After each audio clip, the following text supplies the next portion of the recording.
God gave him promises. iyo twihanye, When we repent, iyo twatuye ibyaha, when we repent our sins, amasezerano twari dufite the promises we have, izayongeraho handi hejuru. God increased more and more. Hallelujah. Hallelujah. N'urukundo rwayo. It's because of his love.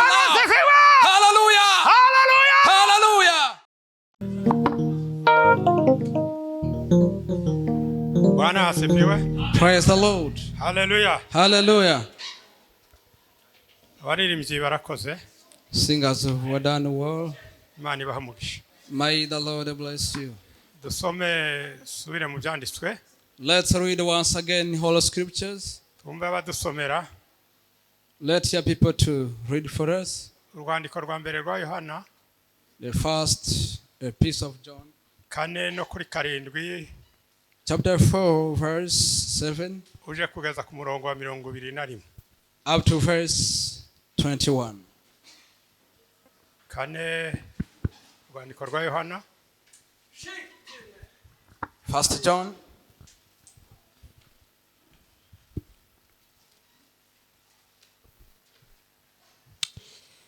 Urwandiko rwa mbere rwa Yohana. First John.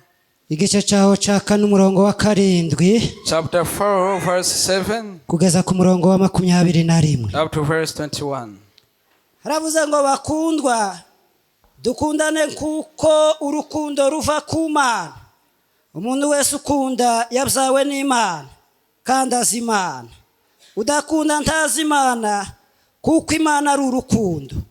Iki nico cerekanye urukundo rw'Imana muri twe, nuko Imana yatumye umwana wayo w'ikinege mu isi kugira ngo tubone uko tubeshwaho nawe. Muri iki nimo urukundo ruri, suko twebwe twakunze Imana, ahubwo nuko Imana ariyo yadukunze igatuma umwana wayo kuba impongano y'ibyaha byacu. Bakundwa, ubwo Imana yadukunze icyo natwe dukwiriye gukundana. Uhereye kera kose ntihigeze kubaho umuntu wabonye Imana, nyamara nidukundana Imana iguma muri twe, urukundo rwayo rugatunganirizwa muri twe rwose. Iki nico kitumenyesha ko tuguma muri yo nayo ikaguma muri twe, nuko yaduhaye ku mwuka wayo. Natwe twarabibonye kandi duhamye ko Data wa twese yatumye umwana we kuba umukiza w'abari mu isi. Uvuga yuko Yesu ari umwana w'Imana, Imana iguma muri we nawe akaguma mu Mana. Natwe twamenye kandi twizeye urukundo Imana idukunda. Imana ni urukundo kandi uguma mu rukundo aguma mu Mana, Imana ikaguma muri we. Ibyo nibyo bimaze gutunganya rwose urukundo muri twe, kugira ngo tuzatinyuke ku munsi w'amateka. Kuko uko ariko turi muri iyi si, mu rukundo ntiyarimo ubwoba, ahubwo urukundo rutunganijwe rwose rumara ubwoba, kuko ubwoba buzana igihano, kandi ufite ubwoba ntiyari yashikira urukundo rutunganijwe rwose. Turayikunda kuko ariyo yabanje kudukunda. Umuntu navuga ati nkunda Imana akanga mwene se, aba ari umunyabinyoma, kuko udakunda mwene se yabonye atabasha gukunda Imana atabonye. Kandi dufite iri tegeko ryavuye kuri yo, ngo ukunda Imana akunde na mwene se. Mwakireneje ijambo rye. Korinto ya mbere hari handi basoma. First Corinthians. Korinto ya mbere 13. Chapter 13. Utangire ku murongo wa 4. Verse 4. Ari bawusise. Ari utangirira umurongo wa 4. Start from verse 4. Ugeze ku 13. Up to 13. Urwandiko rwa mbere Pawulo yandikiye ab'Ikorinto, igice cyaho cya 13 umurongo wa 4 kugeza ku murongo w'13. Urukundo rurihangana rukagira neza, urukundo ntirugira ishari, urukundo ntigwirarira, ntigwihimbaza, ntirukora ibiteye isoni, ntirushaka ibyarwo, ntiruhutiraho, ntirutekereza ikibi ku bantu, ntirwishimira gukiranirwa kw'abana, ahubwo rwishimira ukuri, rubabarira byose, rwizera byose, rwiringira byose, rwihanganira byose. Urukundo ntabwo ruzashira, guhanura kuzarangizwa, no kuvuga izindi ndimi kuzagira iherezo, ubwenge nabwo buzakugwaho, kuko tumenya igice kandi duhanuraho igice, ariko ubwo igishitse rwose kizasohora, bya bindi bidashitse bizakugwaho. Kiri umwana muto navugaga nk'umwana muto, ngatekereza nk'umwana muto, kibwira nk'umwana muto, ariko maze gukura mva mu by'ubwana. Icyakora none turebera mu ndorerwamo ibirorirori, ariko icyo gihe tuzarebana duhanganye mu maso. None menyaho igice, ariko icyo gihe nzamenya rwose, kuko namenywe rwose. Ariko none hagumyeho kwizera n'ibyiringiro n'urukundo, ibyo uko ari bitatu, ariko ikiruta ibindi ni urukundo. Amen. Amen. Urakoze, Imana iguhe umugisha. Thank you. May the Lord bless you. Duhimbaje Imana muri kino gitondo, We thank the Lord in this beautiful morning, kuko Imana yatugiriye ubuntu for the Lord has given us grace ikaduha guterana. and has given us the congregation. Hari benshi bamwe batateranye, There are many people whom they don't congregate, ariko twe twateranye twagize umugisha. but for us of God is great opportunity. Glory be to God. Titworeka kubishimira Imana. We cannot miss thank God. Imana yabikoze nishimwe. The Lord who has done be glorified. Bwana asifiwe. Praise the Lord. Icyongeyeho icyo dushimaho Imana, We thank the Lord also dushimye Imana ku bayobozi baduhaye uyu mwanya ngo dusome ibyanditswe byera. for the leaders who gave this time to read the Holy Scriptures. Baduteje umwete, They have given us courage, dusanga harimo ibintu byiza. and we found there are many good things. Tunejejwe n'ibyo badukoreye, Imana ibaha umugisha. We are very glad for your appointment. Iyo bataduteza umwete byenda tuba twarasomye bikeya, If you did not give us this great opportunity, you could not read more. ariko twasomye byinshi. But I've read so many things. Muri iryo jambo rukundo In this word love, byatumye ndukurikirana guhera mu itangiriro mu gitabo by'isezerano rya kera, it makes me to go deep in this word from the Genesis. nsanga nabyo biravuga urukundo. It says about love. Ngeza mu byahishuriwe Yohana, Up to Revelations, nsanga naho biriko biravuga urukundo. I found also it speaks about love. Bwana asifiwe. Praise the Lord. Numva biranejeje, I feel very happy. kandi numva bigizaho binkura, bigizaho bingeze. It makes from somewhere to go to somewhere. Ubwo ibyo rero tubishimiye Imana, Imana ishimwe. For that we thank God. Icyongeyeho, The other thing, shimye kuko turi mu guterana. I thank for we come to congregate. Iteraniro ni ryiza. Congregation is nice. Byanditswe biratubwira ngo ntimukibagirwe guterana. The Holy Scriptures said we could not miss to come Hari together. abajaga baterana, There are those who come to congregate. ubuce barabireka guterana, One day they miss the congregation. bamaze kubireka After missing, bibatera ibibazo, and there comes the problems, bahekera mu banyamahanga. and they remain the Gentiles. Ariko twebwe ubwo tugiterana, But for us who come to congregate, Imana iradukunda. God loves us. Bwana asifiwe. Hallelujah. Uku turi aho turi hose dutuye, Wherever we are, amaveni dutuyemo, in different places, birashoboka ko abaziranyeho bari ni bakeya. maybe some will know where they stayed a few, Ariko Imana irimo kuduha guteranira hano, but God will give us to come here and congregate together. turi mu kuza kumarana urukumbuzi, We come for the love of God, tukamenyana, and we know each other. ndetse n'uwo mutari muzi ko hari nawe mukamenya aho ari. Even some who don't know where he is, you may find his Uwo ni umugisha w'Imana. destination. That's a blessing to God. Bwana asifiwe. Hallelujah. Haleluya. Hallelujah. Ese uko mwaje, As you come here, iyo umwe agenda ahitira aho ari, undi agahitira aho ari, I think when someone could stay where he is ntimuterane, without gathering, uko muba muziranye, you cannot know each other. uko muba mwararigiteye muri aba bandi. Bwana asifiwe. Hallelujah. Ariko rero Imana iradukunda, But God loves us. yaduhaye uyu murimo, He gave us this ministry. yaduhaye guterana. He gave us congregation. Haleluya. Hallelujah. None yeme ntimukabyibagirwe, Don't forget to gather. nuzoza urangiza icyumweru udateranye, If you finish the week without congregation, uje umenya ko hari icyo wibagiwe, know that you have missed some important thing. uje umenya ko hari icyo wakennye. Know that you have missed an important thing. Bize bigutera umwete wo guterana. And it gives you courage to come and gather. Bwana asifiwe. Hallelujah.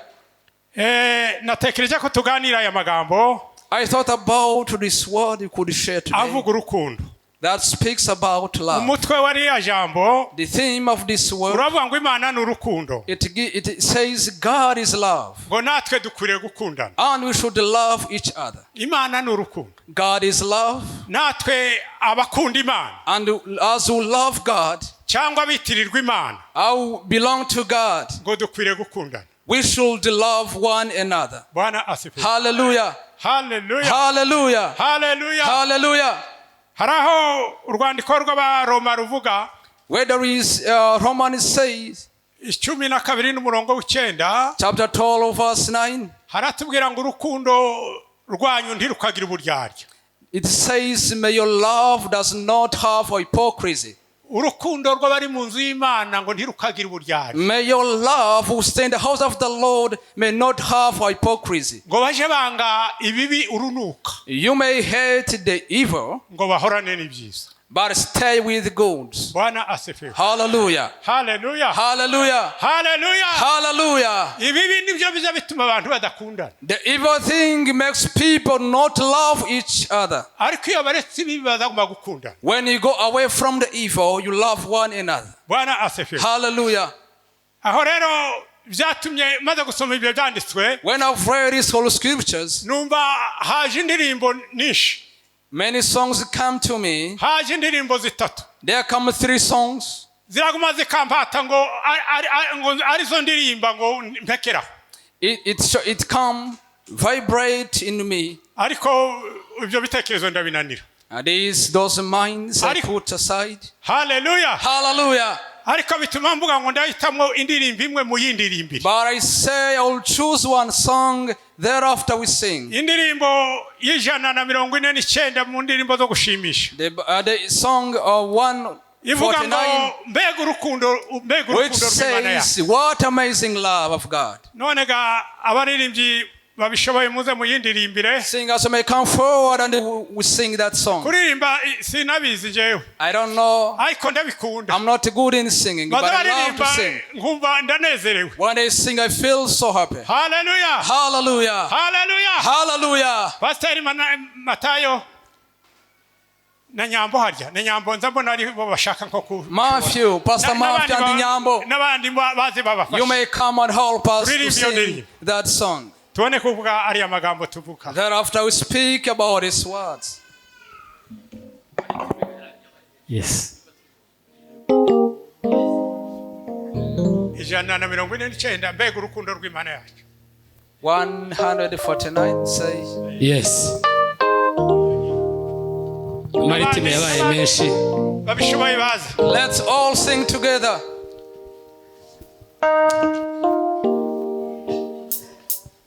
Begwana yacu tawarondoru korungana usumbizu Let's clap. usumbizuba kandi kuzimu rugerayo watumye yesa zamisi yacu bindoza turu ure nachakirana chizerezi twatugeza jakira besurukundo b'Imana yacu bagereranywa n'iki ijuru n'isi baruririmbe kugeza iteka ryose ingoma zose zo mw'isi yacu zija zihita zishiraho abagimana ibarizenge bazahava bose be kwibuka nyamarugo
Bwana asifiwe. Hallelujah. Kandi ukunda umwana wawe. Kandi ukwikunda umwana wayo.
Amen.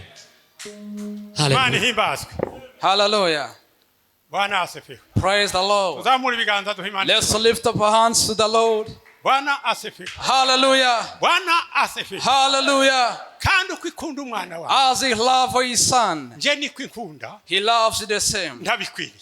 I'm not worthy. Nari umugome. I was about a person, and he gave me Jesus to be sacrificed on the cross. Among the people saved, I know I am among them. I know I am among them. I will sing forever that love. I will sing forever that love. I shall pray that love all over the world. Yeah, hallelujah. Hallelujah. Hallelujah. Hallelujah. Urwo rukundo, that love, ubwo wagiriwe ubuntu, though you've got this grace, ukaza mu nzu y'Imana, to come the house of the Lord, ukaba muri urwo rukundo, and you are among in those love, rukaba arukubereye umwambaro, and that love becomes a close to you, rukubereye umwambaro, it become a close to you, rwongeye kukubera igikundiro, it become the love for you, the goodness for you. Abakubona baragukunda. The people who see you, they love you. Kandi bagukundira urwo rukundo rukurimo. And they love for you because they love you have. Bwana asifiwe. Hallelujah. Hallelujah. Hallelujah. Aho uzaza uja hose. Wherever you go, nuja kure ukaja hafi. Wherever it's very far near. Hallelujah. Hallelujah. Uje ukomeza kuririmba urwo rukundo. Keep sing this love. Yeah, hallelujah. Hallelujah. Hallelujah. Hallelujah. There is a singer who sang, even the market should praise the Lord. Even the market doing business, even they I should praise the Lord. Hallelujah.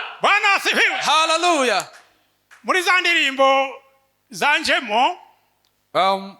In those songs that come to me, there is one says, see the great love that have been given by God himself. Well, become the son of God. Though become the children of God. We should live in peace. Hallelujah. Hallelujah. Hallelujah. Hallelujah. We become the children of God. We should stay in peace. In Hebrew it says, Hallelujah. Hallelujah. Have courage to be sanctified.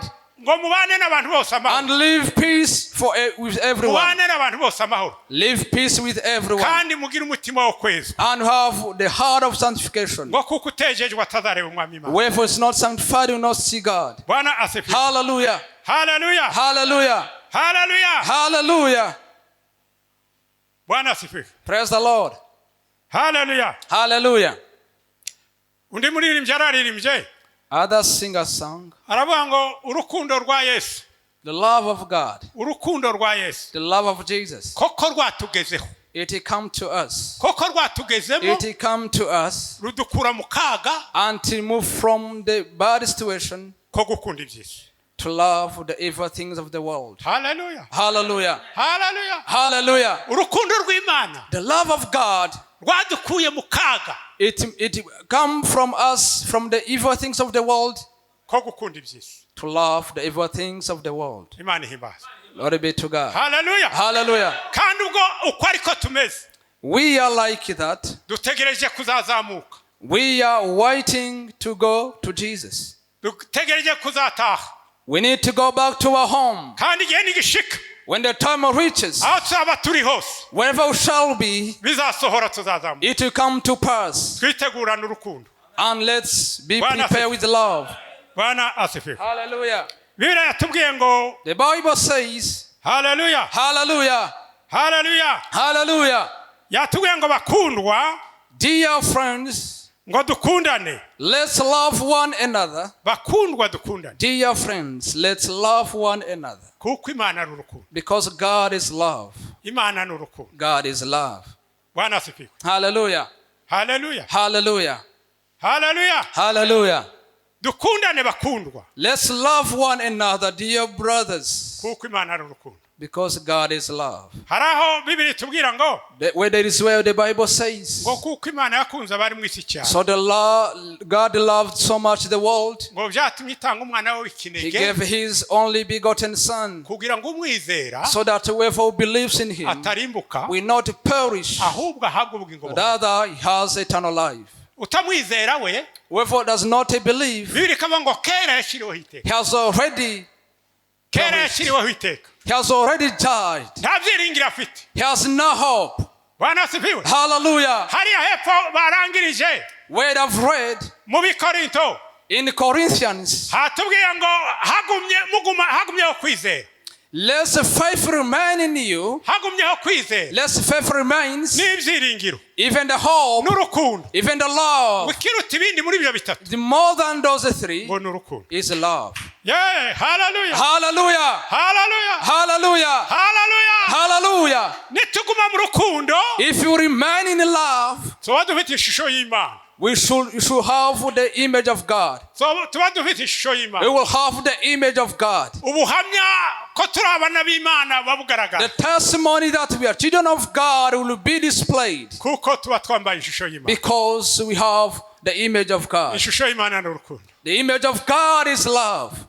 Haraho Bibiliya yatubwiye ngo. There is where the Bible says. Uhereye kera kose. Since a long time ago. Ngo nta muntu wigeze kubona Imana. Nobody saw God. Ariko ngo nidukunda Imana. But when we love God. Ngo nituyikunda. When we love God. Ngo bizerekana kuri muri twe. It will show that He is in us. Kuko Imana ari urukundo. Because God is love. Bwana asifiwe. Hallelujah. Dukundane. Let's love one another. Kuko Imana ari urukundo. Because God is love. Bwana asifiwe. Hallelujah. Hallelujah. Hallelujah. Udakunda ntazi Imana. Whoever who does not love does not know God. Umuntu udakunda. Whoever does not love. Utaja yiyumva mu rukundo. Who does not have the love. Ntazi Imana. He does not know God. Kuko Imana ari urukundo. Because God is love. Nitugira urukundo. If you have love. Tugakundana. And you love one another. Bwana asifiwe. Hallelujah. Hallelujah. Hallelujah. Imana izakomeza kwigaragaza muri twe. God will be displayed among us. Hallelujah. Hallelujah. Ibyo dushaka byose. Whatever we need. Ibyo dukeneye byose. Whatever we need. Imana izabidusohoreza. God will fulfill to us. Hallelujah. Hallelujah. Hallelujah. Hallelujah. Niri teraniro mufite uko. Even this congregation here. Muhora muteranira muri rusengero. As you come all us together here. Bwana asifiwe. Hallelujah. Ibi birabahamya. It shows, it testifies. Birabahamya muri Kampala. It testifies within Kampala. Birabahamya ko mufite Imana. It testifies that you have God. Yeah, hallelujah. Hallelujah. Hallelujah. Hallelujah. Ndetse ni mukubona benshi bibazana baza kurunguruka hano. Even many people come to see here. Abandi bafite ibibazo nkabona baje bikoreye basindagiza abarwayi. Even other people have problems, they come to us here. Bwana asifiwe. Hallelujah. Hallelujah. Oh, hallelujah. Hallelujah. Hallelujah. Ibyo rero murerekana murahamya Imana. It shows you that it testifies God. Imirimo mukora irahamya Imana. The works you do here, nituma bariya barwaje babakeneye. it makes those people who are sick to come here to seek the healing. Bwana asifiwe. Hallelujah. Kandi bakabakenera ari nta biguzi. And they need without any cost. Namwe mukabafasha. And you help them. Mwamara kubafasha bakagenda bahamya Imana. After helping them, they testify God. Bwana asifiwe. Praise the Lord. Hallelujah. Hallelujah. Dukundane. Let's love one another. Kuko Imana ari urukundo. Because God is love. Udakunda ntazi Imana. Whoever does not love, he doesn't know God. Kuko Imana ari urukundo. Because God is love. Iki nicyo cyerekanye urukundo rw'Imana muri twe. This is how to testify the love of God in us. Nuko Imana yatumye umwana wayo w'ikinege mu isi. Because God sent His only begotten Son in the world, kugira ngo tubone uko tubeshwaho nawe. So that we may live through Him. Bwana asifiwe. Hallelujah. Bibiliya iratubwiye ngo, the Bible tells us, muri iki ni mu rukundo ruri. Muri iki ni mu rukundo ruri. In this way there is love. Suko twakunze Imana. It's not because we knew God, ariko nuko Imana yewe banje but rather God who loved us before. Bwana asifiwe. Hallelujah. Hepe yaho haravuga ngo, the other verse says, ngo turayikunda, we love God ngo kuko ari we banje kudukunda. Because He loved us before. Hallelujah. Hallelujah. Hallelujah. Hallelujah. Turayikunda kuko yanje kudukunda. We do love God because He loved us before. Yeah, hallelujah. Hallelujah. Hallelujah. Hallelujah. Kuyikunda bidushira hejuru. To love God makes us go high. Kuyikunda biratwamamaza. To know God, to love God makes us to spread God. Kuyikunda. To love God. Hallelujah. Hallelujah. Biratwubahisha. It honors us. Hallelujah. Hallelujah. Kandi impamvu bitwubahisha, the reason it honors us, nuko tugenda twera imbuto. Because we bear fruits. Tukera imbuto z'urukundo. We bear fruits of love. Abatunyuzeho, wherever we pass, bagasora mu rwo rukundo. They bear fruits. Abatugendana, wherever we go with, bagasora mu rwo rukundo. They have that love. Bamara gusora mu rwo rukundo, after getting that love from us, n'imvugo nziza, and good speaking, n'ingeso nziza, and good characters, bakagenda baduhamya. They go testify. Yeah, hallelujah. Hallelujah. Tukaba tuvuza ubutumwa tutabuvuze. And then we spread the gospel. Hallelujah. Hallelujah. Biterwa n'ibyo badusoromyeho. It becomes from what I've seen from us. Tukaba tubaye ibiti byera imbuto nziza. And they become trees which bears good fruits. Ubisomye mu Bigalatiya. When you read in Galatians, 5:22, chapter 5 verse 22, aratubwira ngo imbuto z'umwuka. It said the fruits of the Spirit, the fruits of the Spirit is love. Hallelujah. Hallelujah. Hallelujah. Hallelujah. Hallelujah. Hallelujah. Tumaze kumenya Imana. After knowing God, Imana yadushizeho ikimenyetso. God has put a sign. Hallelujah. Hallelujah. Ngakurya urwandiko ruzarwandikwa. As the letter after being kwandikwa rugiye koherezwa, when they want to send that letter, bakarushiraho ikimenyetso. They put a stamp. Hallelujah. Hallelujah. Chemeza nyiri rwandiko. That testify the author. Urubonye akamenya ngo ni ikimenyetso cyaka. Wherever we'll see, he will know this is a sign for this person. Natwe tumaze kumenya Imana. After knowing God, Imana ntizitureka. God does not forsake us. Ntiziceceka. Has not kept quiet. Dutangiye kuyerera imbuto. When we bear fruits, zigasoromwa n'abantu, and other people get fruits from us, izidushiraho ikimenyetso. And it makes us aricyo mwuka wera. The sign of the Holy Spirit. Bwana asifiwe. Hallelujah. Mwuka wera akabyara imbuto. The Holy Spirit bears fruits. Mwuka wera akabyara imbuto. The Holy Spirit bears fruits. Umwuka wera akaduha kugwa neza. The Holy Spirit gives us the kindness. Bibiliya iratubwira ngo, the Bible tells us, ubwo yahamagara Mose, when he called Moses, ngo yari yaramuhaye, ngo yari afite ubugwaneza ngo burenze. He had all kindness. Ngo yagiraga ubugwaneza no kwihangana bikomeye. He had all of the patience, perseverance, and the kindness. natwe dukomeze tugire ubugwaneza. Let's have the kindness. Niba twarakiriye umwuka w'Imana, if you have received the Holy Spirit, niba tubana n'umwuka w'Imana, if you live the Holy Spirit, niba tadusengana umwuka w'Imana, if we pray with the Holy Spirit, Bwana asifiwe. hallelujah, Hallelujah. hallelujah, dukomeze kuba abagwaneza. let's be kind people. Nidukomeze kuba abagwaneza, if you become kind, Imana izaza ikomeza yiyongere muri twe. God will become and increase more and more in us. Izaza ikomeza yimenyekanishe muri twe. God will be revealed to us in daily basis. Bwana asifiwe. Hallelujah, Bwana asifiwe. hallelujah. Hariya rero mu Bikorinto, in the Corinthians, hatubwiye ngo dukundane. the Bible tells us we should love one another. Bwana asifiwe. Hallelujah. Hariya hatangira, And the start of the verse, havuze ngo nubwo twovuga indimi z'abamarayika, if we speak tongues of men and angels, ngo ariko tudafite urukundo, without love, ngo ntacyo tuba turicyo. we are nothing. Bwana asifiwe. Hallelujah, Hallelujah. hallelujah. ngo nubwo twohanura, If you don't can prophesy, ngo nubwo twogira ubwenge burenze, if you don't can be more wiser, hallelujah, hallelujah, ariko ngo tudafite urukundo, without love, ngo ntacyo tuba turicyo. it's nothing. Bwana asifiwe. Hallelujah. ariko ngo ikiruta ikindi, What's beyond others, ikiruta ibindi byose what's more beyond others mu bukirisitu, in our Christianity, no mu isi, on the earth no mu ijuru, and the heaven, n'urukundo. is love. Bwana asifiwe. Hallelujah, Hallelujah. hallelujah, Hallelujah. hallelujah. ngo urukundo rurihangana, The love is patient, rurihangana, is patient, rukagwa neza, is kind, rukagira neza, it good does well, rukababarira, it forgive, rurihangana, it is patient, rukagwa neza, it's kind, rukababarira. it forgive. Bwana asifiwe. Hallelujah, Hallelujah. hallelujah, Hallelujah. hallelujah, Hallelujah. hallelujah, Hallelujah. hallelujah.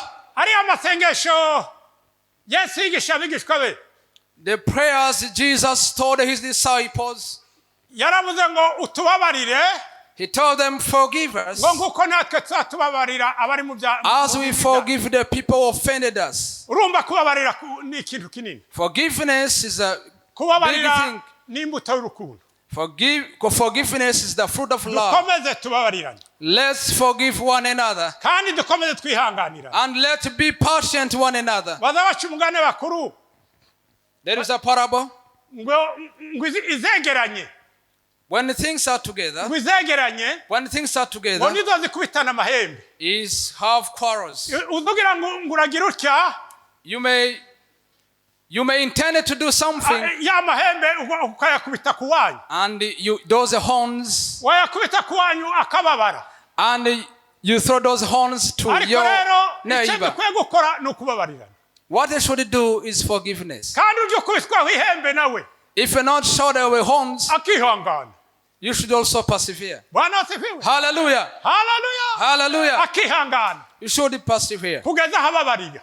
At the point you forgive one another. Bwana asifiwe. Hallelujah. Yesu we yabwiye abigishwa be, Jesus told his disciples, aravuga ngo nuja gutanga amaturo, when you go to give offerings ukagera aha ku gatuti, and you reach in the pulpit, ufumbase amaturo yawe, handling your offerings, ngo nushikaho ukibuka ko hari mugenzi wawe hari icyo mupfa, when you reach here and you remember there is somebody whom you offended, ngo uzabanze usubizeyo ituro ryawe, go back with your offerings ngo ubanze uje gukiranuka na and mugenzi wawe, go and make forgiveness one another, and you come back ngo ubone kuza gutanga amaturo yawe. and come back to give offering. Arongera kandi aravuga ngo He said again, ngo nutavyibuka if you don't cyangwa remember, se ngo nivyubukira hariya, if you remember when you have reached here ukabona ko uwanyu ari kure, and you see that your neighbor is far from you, ukamenya ko ari kure, and you realize it's far from ngo you, uzamumubabarira aho uhagaze. you should forgive where you stay. Hallelujah. Hallelujah. Uzamumubabarira aho uhagaze. You forgive immediately. N'Imana yaratubabariye, God has forgiven us. itubabarira itakwegereye, He has forgiven us without being close to us. itubabarira iri mu ijuru. He forgave us when He's in heaven. Yeah, hallelujah. Hallelujah. Uhereye wa munsi wa Adamu, Since the time of Adam. Adamu yamaze gucumura. When Adam sinned to God. Imana yarahoraga imugenderera buri munsi. God used to visit him in every day. Imana ngo ije kuza imugenderera. When God comes to visit him. Aho yamusangaga isanga Adamu ndahari. Where you used to find him, he didn't find him. Ngo isanga ndahari irahamagara. When he didn't find him and he called. Irahamagara ngo Adamu. He called Adam, Adam. Adamu araceceka. He kept quiet. Irongera irahamagara ngo Adamu. He called once again, Adam, Adam. Isubira mu bwa gatatu. There 3 times. Iravuga ngo Adamu. He said, Adam, Adam. Adamu aritaba. Then he responded. Wamara kwitaba ati byagenze bite? After responding, what happened? Adamu arivuga uko byagenze. Adam said whatever he did. Yeah, hallelujah. And he repented. Hallelujah. Hallelujah. Adam repented. Yeah, hallelujah. Hallelujah. Kandi ngo yari yambukiwe. And he was hallelujah. Hallelujah. Ngomara kwihana vuze ukomeze. After repenting, Bibiliya tubwira ngo Imana yamizana umwambaro w'uruhu. And God bring another clothes. Bibiliya ntije tubwira aho yawukuye. The Bible does not tell us where he brought her from. Hallelujah. Hallelujah. Ariko iramwambika. And he covered him. Imuhisha ubwambure. And he covered him. Arongera arakundwakazwa. And then he became again hallelujah. the loved person. Arongera arakundwakazwa. He became again the loved person to God. Iyo umuntu yihanye. When a person is repenting. Iyo umuntu yatuye. When a person repented. Azusubira akabikundwakazi. And he confessed again. Ibuka Dawudi. He confessed again. Ubwo when David sinned to God, after sinning, and he killed the Uriah. Yeah, hallelujah. Hallelujah. God was very furious. And he sent the prophet Nathan.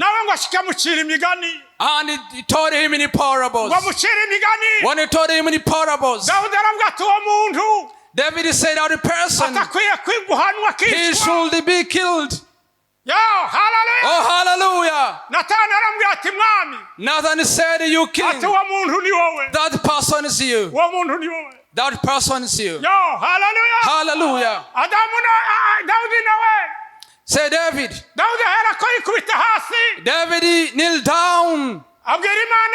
He told God, forgive me.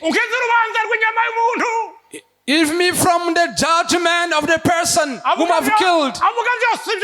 He spoke the whole thing he did. Hallelujah. Hallelujah. Hallelujah. Hallelujah.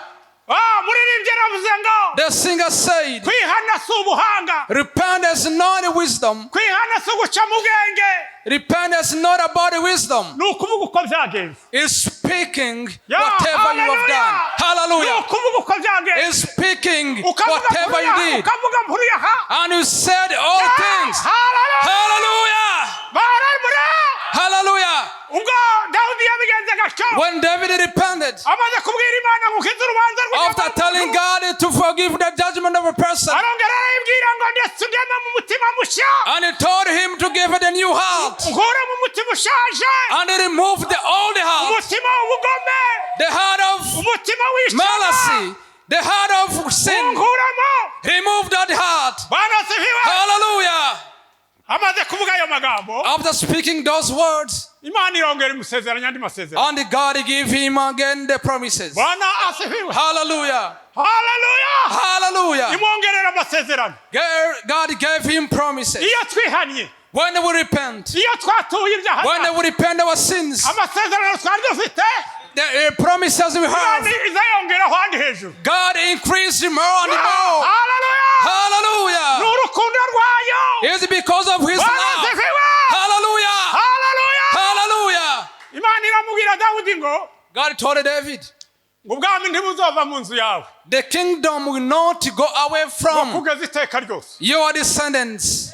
Yeah, hallelujah. Hallelujah. Hallelujah. Hallelujah. He was telling him Jesus will come in the world.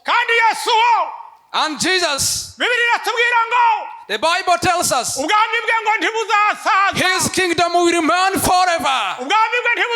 His kingdom will remain forever. There's what Jesus said. Seek the kingdom of God. Seek first the kingdom of God.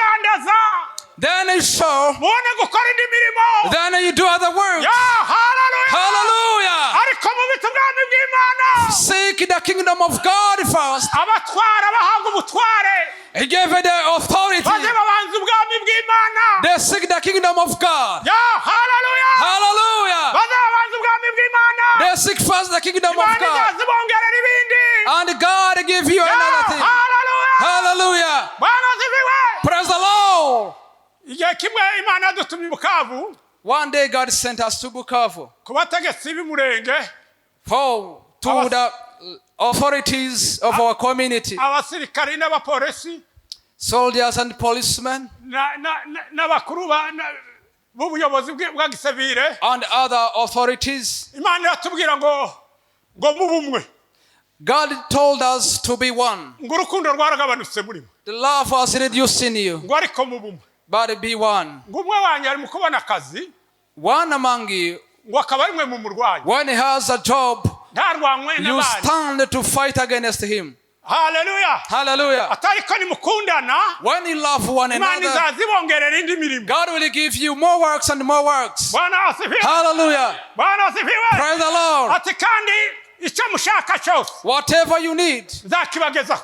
I'll give to you. Bwana asifiwe. Hallelujah. Hallelujah. Hallelujah. Ngo tumare kubibabwira. After telling them, baratubwira ngo ntibobona aho babituruka. they told us they have nowhere to pass. Kubabarirana gusa. Can we imagine forgiveness Bwana asifiwe. only? Kuza nkabwira umuntu ngo mbabarira. To come and a person forgive me. Ngo ntibyoshoboka. It's impossible. Kandi waramenye Imana. Yet you have known God. Uri umuntu wabariswe. You are the person of being dedicated to God. Muri aba barahandagaho ni jewe na mukecuru wacu batabariswe. Ndagira ngo none. I think among the people here, I'm the one and... Ariko abandi mwese mwarabariswe. But all of you have been dedicated to God. Ukuga muri abana b'Imana. You are the children of God. Muri abigisha bo kwigisha Imana. You are the teachers to teach God. Bwana asifiwe. Hallelujah. None ni gute mwunanirwa kwihanganirana? How can you not be persevere one another? Cyangwa ni gute mwunanirwa kubabarirana? How comes cannot forgive one another? Nuko urukundo rwagabanutse. It's because the love have reduced. Yohana yandike hariya mu byahishuro Yohana. John said in Revelation. Itorero ryo muri Efeso. In the church of Ephesus. Araribwira ngo mfite icyo nkugaya. I have one thing against you. Yeah, the church of Ephesus. Is it because you left the former love? So repent. So repent. And they come back to do the works as before. If you don't do so, I will come and remove the lamp. If you don't repent. Repenting is a strong and mighty work. We should care about repentance. Hallelujah. Hallelujah.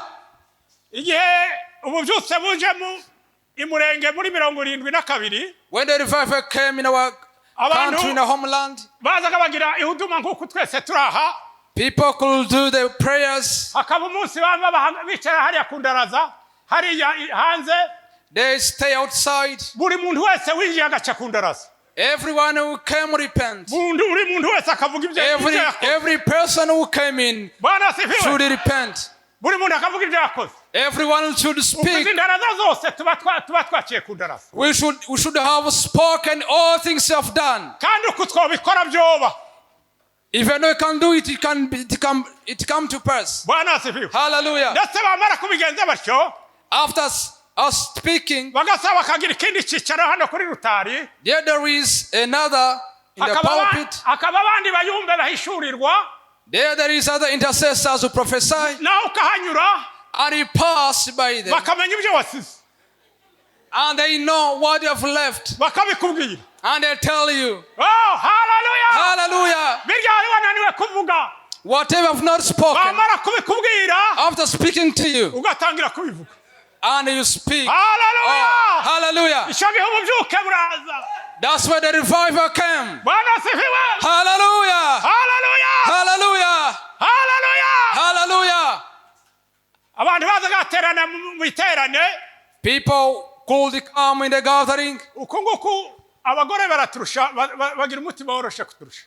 Women have the soft heart. Abagore bagira umutima woroshe kurusha abagabo. They have a soft heart more than men. Kandi uko bagira umutima woroshe, as long as they have this soft heart, bagira umutima woroshe ku Mana, to God, no kuri Satani naho kandi bakoro. Even in front of devil, they are also very soft. You cannot pray with the wife. You cannot be anointed by the Holy Spirit immediately. But a woman, within 2 days, is very anointed. And they could go in deep sleep and God revealed to them. The men who could go in deep sleep and God revealed to them, there were a few.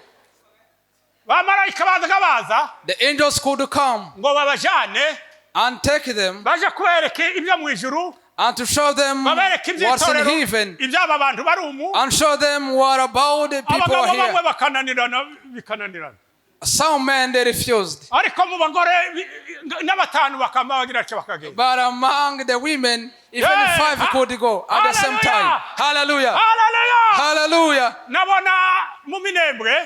I saw in some time in Minembwe, in a time of Rusingizwa, they were Catholics. They had a revival. Then the Catholics chased them. They come to Protestant to be baptized. They refused to be baptized. He told them, I've already been baptized. We have been baptized in spirit. And took us again to in deep water. They went to prayers in that area. They spent 2 days. So the women went into dreams. And the men were the first to go to be baptized. It's when that mother went to in the deep sleep. She spent 4 days. She was breathing. She was breathing. Hallelujah. Hallelujah. Hallelujah. Hallelujah. They come, took her to home. But a voice could come and comfort them. When she comes back, she's the one who convinced them to be baptized. Hallelujah.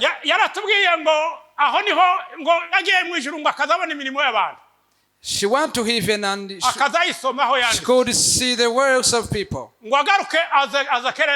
When she comes back, she knew how to read. When she never went to school. She never went to school. She had been grown up. Hallelujah. Hallelujah. Let's be close to God and we love God. Because He loved us before. Because He loved us before. If you love God, He will give us all things that we need. Hallelujah. Whatever we wish. Hallelujah. He gives sometimes what you don't wish. Whatever not to think about. We can pray and give the wishes and you could but there is other need that you don't know. If you pray more and more, God could first give away the problems you had. He could give you the answer. The needs, He gives you joy. He gives you to know God. He gives you the verses of the song. He gives you to remember the Holy Scriptures. The Holy Spirit come to you. Hallelujah. He revealed to you. He gives something to you. Yeah, hallelujah. Hallelujah. Bwana asifiwe. Hallelujah. Nyuma yaho. After that, Ibindi azagenda bikongerera. and he give you more and more. Azagenda bikongerera. He give you more and more. Niho hariya twavuze ngo. It's where we said, Yesu abwira abigishwa be. Jesus told his disciples, babanze bashaka ubwami bw'Imana. seek first the kingdom of God No gukiranuka kwayo. and his Ibindi righteousness. bazabyongerera. After that, the other thing will be given. Ibindi bazabyongerera. It will be given. Ibindi Imana izi kuko Other thing will be given. babikwiriye. God knows Bwana they asifiwe. need. Kubw'ibyo tugira umwete. Let's have Wo courage gukunda Imana. to love God Kuko ariwe banje kudukunda. because He loved us before. Bwana asifiwe. Hallelujah. Turayikunda kuko ariwe banje We kudukunda. love God because He loved us before. Bwana asifiwe. Hallelujah. Kubw'ibyo rero tugiye kurangiza. We're going to end this sermon. Urukundo rwacu. Our love. Urukundo rwacu. Our love. Rwoye kugira uburyarya. Let's not have jealousy. Rwoye kugira uburyarya. Let's not have jealousy. Twanga ibibi urunuka. Let's hate the evil. Tujye tubitera umugongo. Let's turn back the evil. Ibinuka umuntu wese azabitera umugongo. Let's hate the evil. Ukabikuraho amazuru. And let's go away from the evil Ukaberekeza umugongo. and turn back. Yo, hallelujah. Hallelujah. Hallelujah. Hallelujah. Hallelujah. Ibyo Imana yanga. What God hates. Ibyo Imana idakunda. What God hates. Tubitera umugongo. And turn back to them. Twegera Imana. And come close to God. Bibiliya tubwira ngo. The Bible says, Ngo nitwegera Imana. if we come close to Ngo God, nayo izatwegera. He will come close to Ngo us. nitugwanya Satani. If we fight against Ngo evil, nawe azaduhunga. and also He go far from Bwana us. asifiwe. Hallelujah. Hallelujah. Hallelujah. Yemwe nimwegera Imana. Come close to God. Umuririmbyi yaravuze ngo. The singer said, Ngo enda nimuze twihererane. Enda nimuze twihererane. come within ourselves. Hallelujah. Hallelujah. Munsanga ahantu hatari abantu. And go where there is other people. There's no other people. Dore imiruhire abaruhije.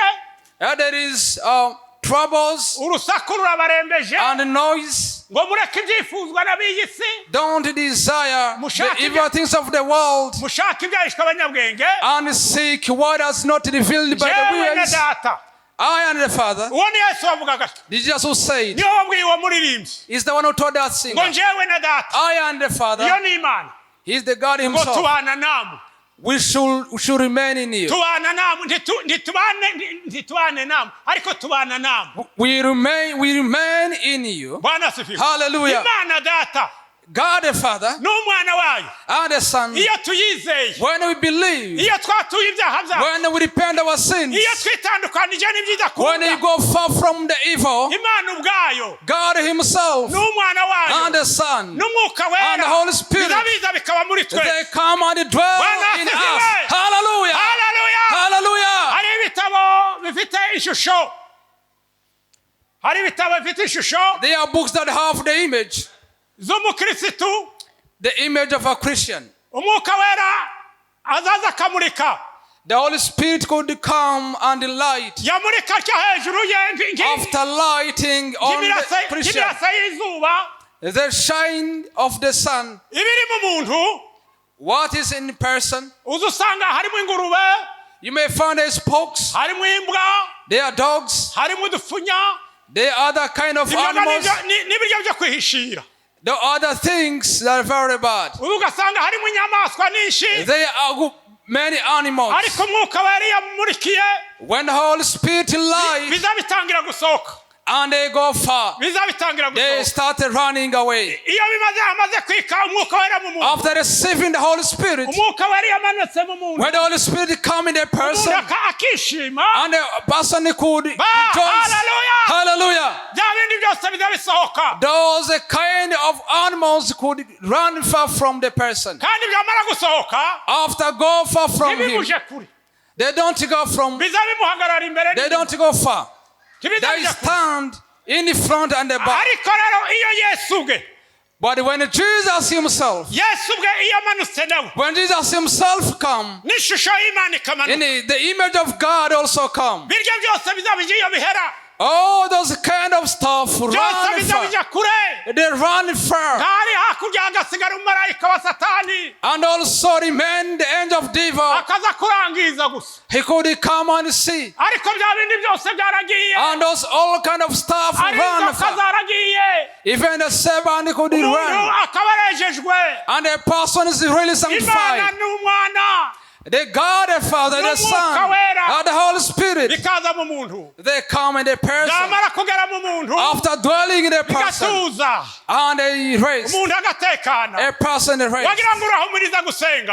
When you want to pray, you may feel the weeping. You started weeping. Others could just speak loud. Hallelujah. Hallelujah.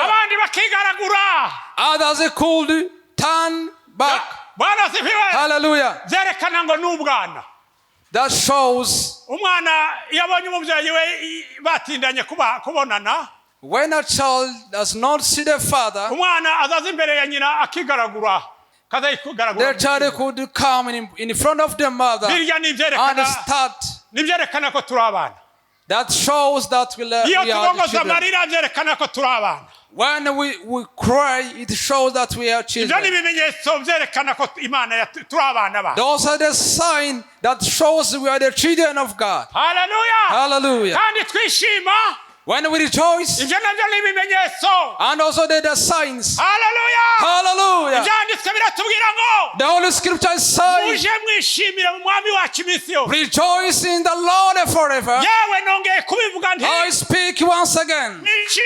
Rejoice. Rejoice.